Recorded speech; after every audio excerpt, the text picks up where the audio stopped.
তাহলে কি আপনারা 8 দলীয় যে 11 দলীয় জোট থেকে বের হয়ে যাচ্ছেন? আমরা বের করবো, আমরা বের হতে যাবো কেন? এটা তো আমরা করছি, রাইট। এটা তো ওয়ান বক্স থিওরি তো আমাদের। ইসলামী দল যারা আছে আমরা ঐক্য থাকবো, যারা ইসলামের নামের দল আছে তারা বের হয়ে যাবে। যে ইসলামকে ক্ষমতা নিতে চায় না, নিজেরা ক্ষমতা যেতে চায়, অন্যকে গুরুত্ব দিতে চায় না, হ্যাঁ তারা বের হয়ে যাবে যদি প্রয়োজন হয়। কিন্তু এখন আমরা চাই না বের হয়ে যাক, এটা আমরা এখনো চাই না। তাহলে এখন আসলে এখন বর্তমান বদলে এখন হচ্ছেটা আসলে কি? এই যে এখন মানুষের যে আকাঙ্ক্ষা ছিল, এটা হচ্ছে মানুষের যে আকাঙ্ক্ষা ছিল, সেখান থেকে আসলে এখন হচ্ছেটা কি?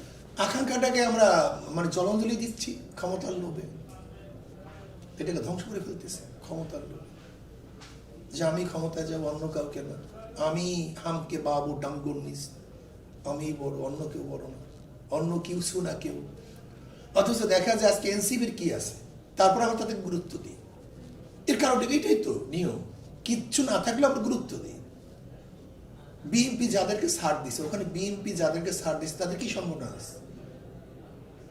কিন্তু এটা জোটের কারণে ছাড় দিতে বাধ্য হয়েছে, এইটাই তো নিয়ম।